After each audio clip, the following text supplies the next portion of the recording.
Thank you everyone for being with me today and coming along to this session where we explore loyalty and millennials. Now, millennials, I guess we've always thought of them, this image sort of captures what we all think of millennials, kind of, not party animals, but, youthful, successful, fun, vibrant.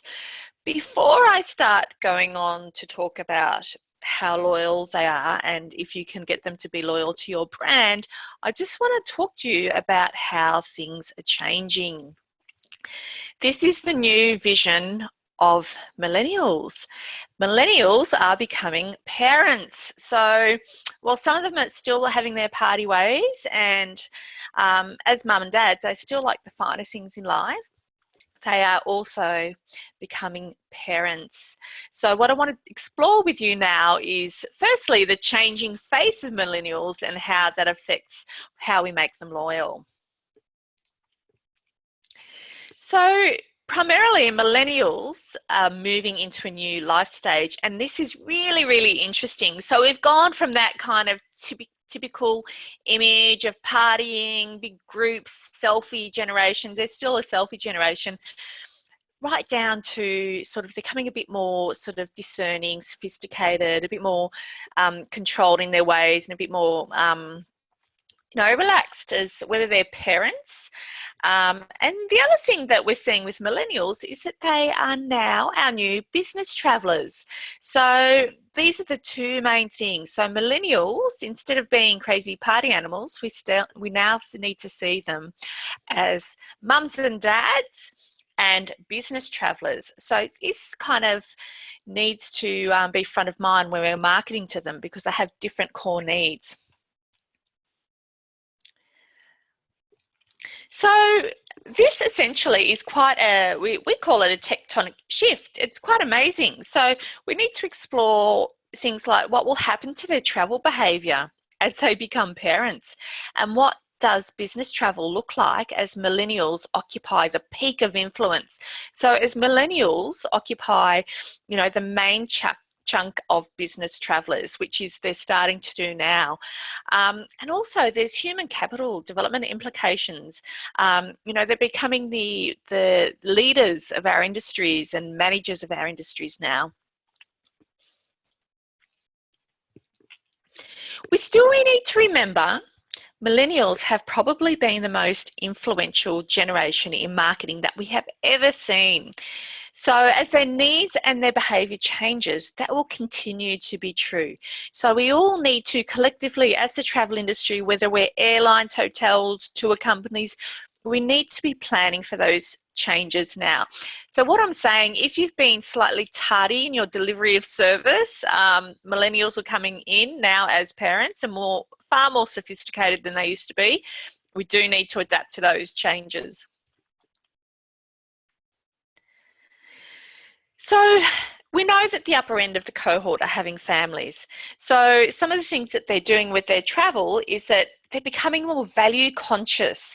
So what they're doing is what we call trading up and trading down.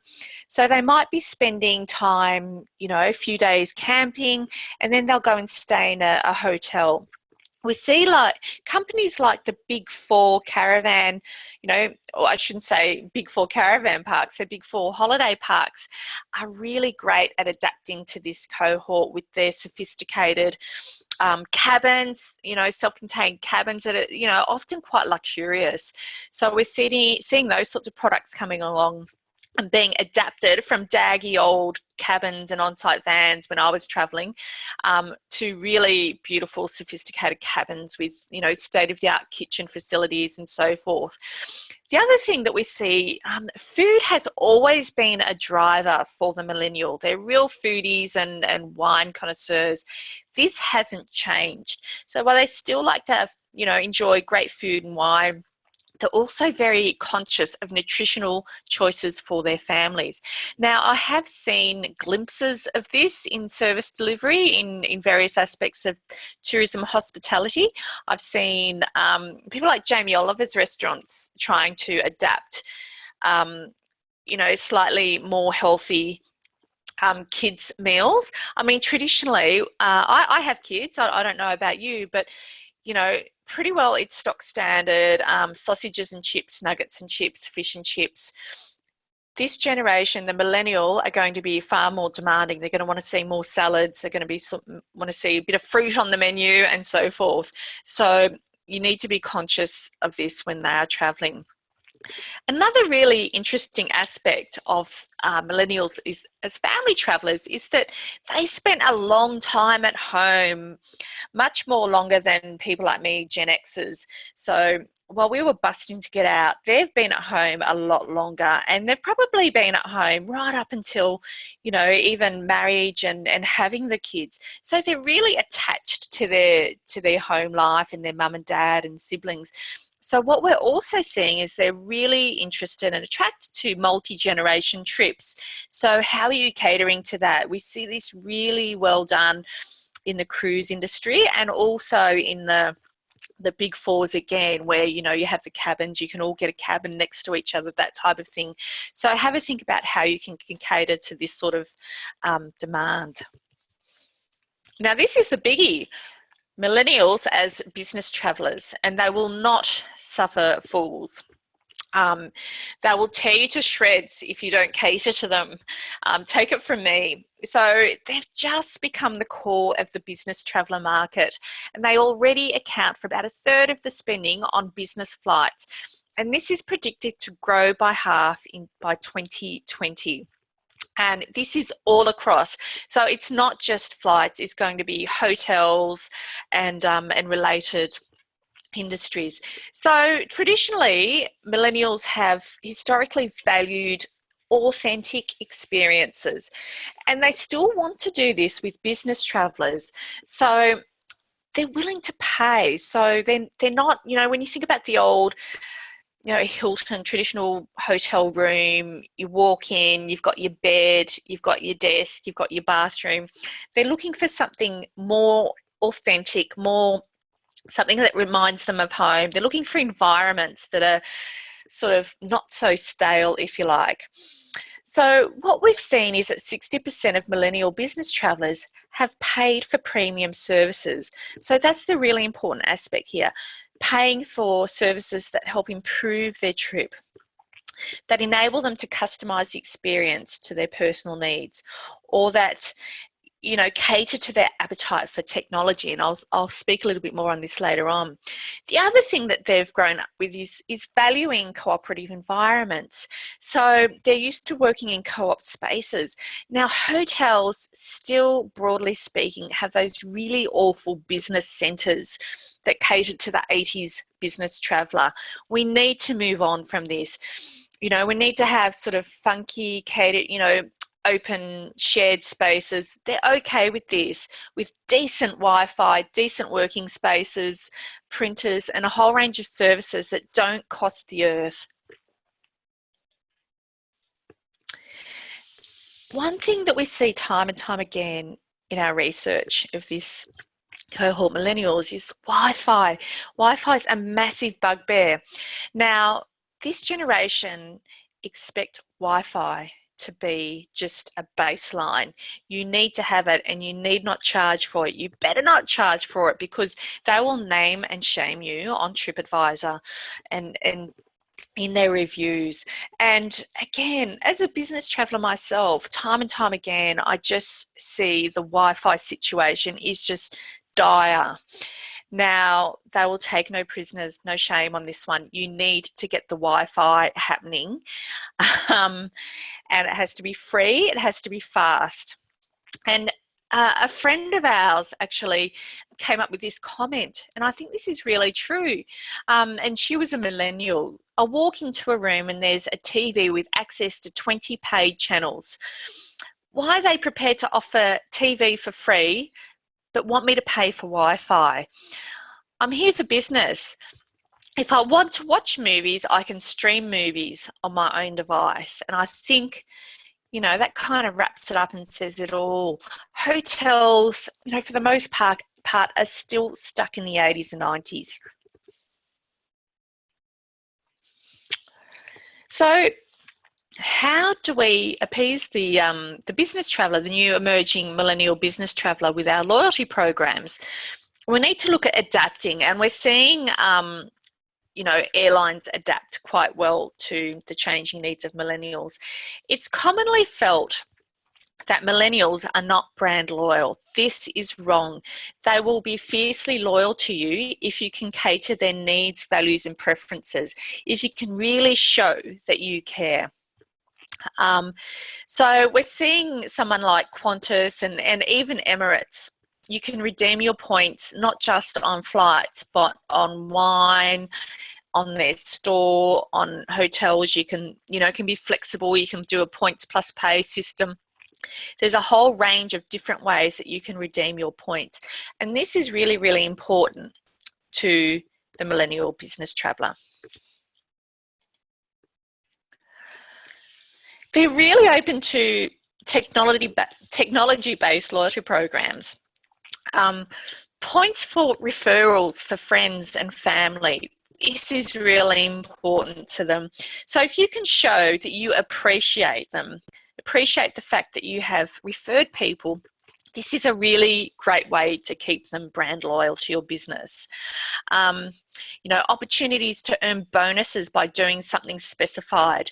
So they're looking for things like personalised product and service recommendations. So, more local activities, personalised discounts and product offering.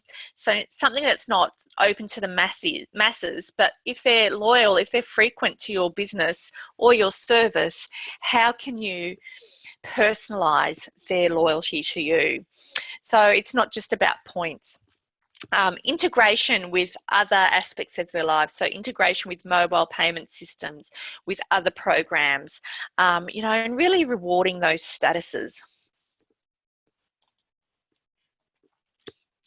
And this is something I think we all kind of know already. Well, broadly speaking, millennials don't really trust marketing. They do not like it when you overtly sell to them. They can spot you a mile away. You really need to be genuine and subtle in your marketing messages. So they're not adverse to being marketed at, but only if they're delivered in the right format, and only if they're genuine, and only if they really are genuinely targeted at the millennial traveller. So, just when you're looking at your marketing and your advertising, we're not looking at broad advertising messages. They're really interested in things like content marketing, so educating and learning, and they also react well to influencer marketing. So in your content marketing, it's really important that you give millennials something for their time and attention. So if they're reading your content, if they're dwelling on your site, what can you give them to show your appreciation?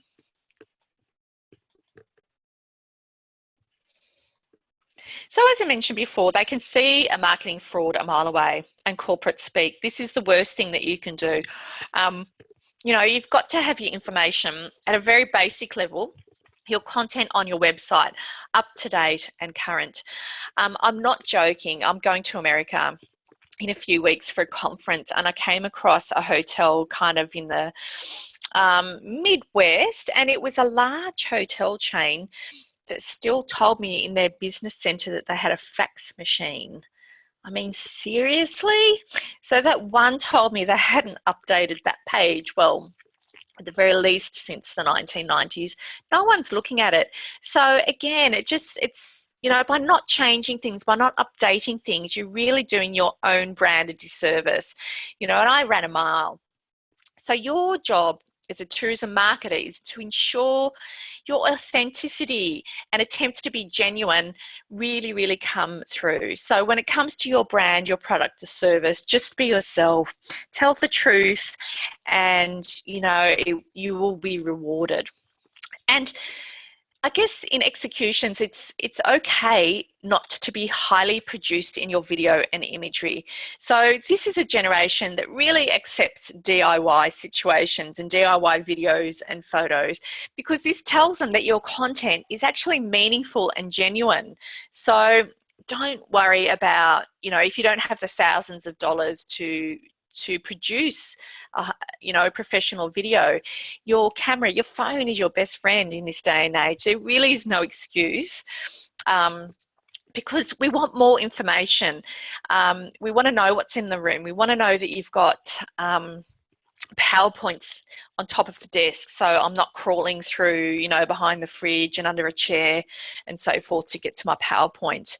So, just remember that the content needs to tell you stories both through words and visuals.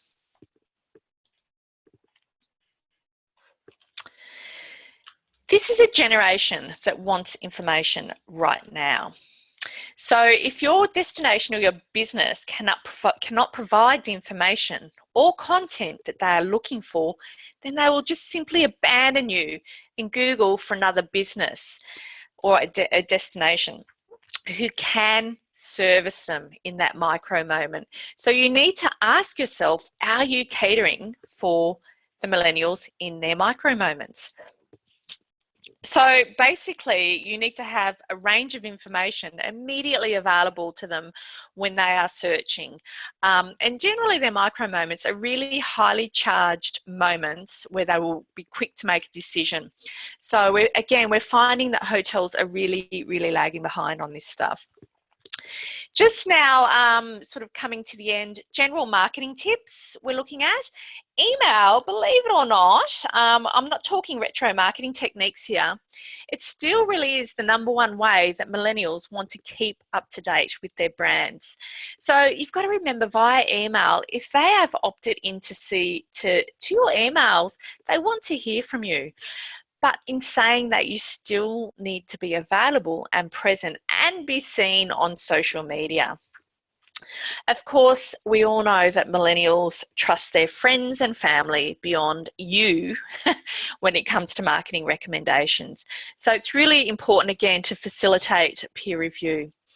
So, they will tend to turn to reviews and user-generated content, friends and experts for opinions. And on average, they will check, and I think this has gone up, I think it's around 13 sources now before booking. They'll be looking for things like reviews on TripAdvisor, on Google+, they'll be looking for check-ins, anything from hotels, restaurant, cafes, bars, to gyms, to supermarkets near their hotels. So again, if you can provide all of this stuff in your content that helps them, they're going to trust you over other brands. And the other thing that they hate is stock images. So again, if you can be genuine in your imagery, you're going to be far better off. And I think, again, I'm not slagging off hotels. There are some doing it really well. I just see some really terrible, photos all over the place. Okay, as I previously mentioned, make sure your content is micro moment ready. Make sure that it's easily found. If I'm sitting at the bus stop waiting for my train or my bus, if I'm between meetings in a cab, if I'm sitting down having a coffee and I want to have a look to find out, where you're close to, if you're close to a station, if you have business facilities and so forth, make sure that you have all of that information that is easy for me to find on my website. So it means that you need to think about your frequently asked questions and make sure that that information is on your website, and make sure that it's easy to access and scannable. The #1 thing that I see, and this is not just hotels, it's also, booking for tours and services, is that you need to make it easy to book. They're really impatient. If they want to book you and they can't book you, again, they'll abandon you. You just get them really, really annoyed. Okay. And I know I keep saying it, but visuals, visuals, visuals, they need to be a massive part of your content marketing plan because visuals are fabulous at catering to micro moments as well. And millennials will often take actions from your images. So don't think you're going to have to be writing thousands of words. Just, really good photos of what's in your room, different aspects of the room, of your business centers. Not if they have a fax machine, of course, but if they're really good serviceable business centres, pictures, images and short videos are really, really quite effective. Visuals in real time, I'm thinking, having the concierge upload his favourite tips, his favourite restaurants of the moment, favourite places to go, new bars, for example, new cafes that are not the restaurants close by, genuinely helpful and useful information. So, and another thing we've always known about millennials is they don't want brochure style experiences. They don't want what's in the brochure. Sometimes they don't want what's in on the website either. They really want to connect with the local scene. So make sure that you facilitate this. They really want to sort of look behind the curtain rather than hang out at sort of major tourist centres. They want to hang out at, the local scene. So where I am in Sydney, I live in St. Peter's, which is next to Newtown. I'm starting to see heaps of tourists around Newtown, which I'm really, really excited about. And I guess this is a place where the locals hang out too. And, they're attracted to this sort of thing. So May Lane is really quite well known amongst locals.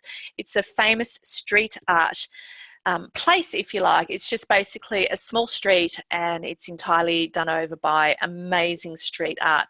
So this is the sort of stuff that they're looking for. So people live around here, people go eat around here. There's restaurants, bars, shopping, a whole range of things that tends to be more for, for locals. And that's pretty well it. So I am open to questions now. So I guess over to you guys. Okay, thanks so much, Bronwyn. That was fantastic. So I can myself pretty much attest to everything you just said, being a millennial myself. Yes, right. Especially when it comes to the stock images, nothing's going to make me run away faster from your business than if you've got really bad stock images everywhere. I know. Nothing's worse. Okay, so I'm just going to unmute everyone now so we can have a bit of a Q&A. So don't be shy, guys, but if you are, you can mute yourself back if you want. It's just that you all come in to the webinar muted straight away. So I'm just going to unmute you all now. Okay, so yeah, there's a lot of feedback there. If you're giving a lot of feedback, then you can go on mute and ask. But yeah, okay, so I'll just give you a few seconds and you can get asking your questions. I'm sure you've all got quite a few.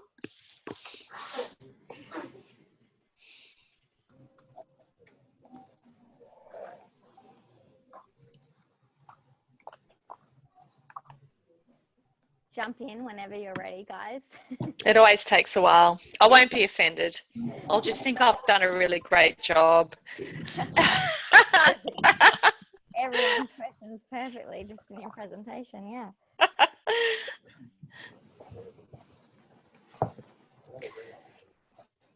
Was that Carolyn I heard? Yes. Hi, Bron. Do you have anything you want to add? Carolyn, who's my business partner, has just written a white paper on millennials. So would you like to add something? Well, Bron, I think, as Kirsty said, he pretty much covered it all in the session. I suppose, and again, like her, I keep coming back to that stock images. And one thing I'd suggest to people if they're listening is, if you're thinking about, and I don't want to get on, we ourselves use stock images from time to time, but do select them really carefully. And if you're really not sure, just show them to a millennial and watch their reaction, because if you've picked the wrong one, it really will be visceral. And I suppose the other person I always come back to on this is Jessie Desjardins from Tourism Australia's conversation on this, which is the power of using people's own images, because they're not faked. Then, well, they may well be faked, but they look authentically faked, so they'd come through. I suppose for me, one of the things that came out of the white paper for me as well, for anyone listening on the call, is we're thinking about this, and so far, Bron, unfortunately, I was on another call, so I missed the beginning of the webinar. But we're looking at people here as leisure travelers, but we need to remember that the bulk of business travelers are beginning to be, and increasingly will be, millennials. And we need to remember that these are also the people who will be managing our operations and our businesses. So if we have people like hotel chains and airlines on the line, you need to think about what the mindset that Bron's talked about is going to look like when you're designing staff reward programs.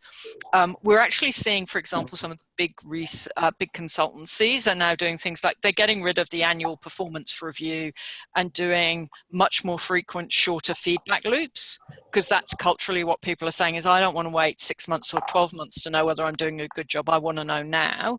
And millennials grew up in a constant feedback loop. They're the generation of helicopter parenting. So that they're quite used to that, and that would also apply to marketing. So don't know if that's helpful, and apologies if it crosses over something you said before I was able to join you. Great.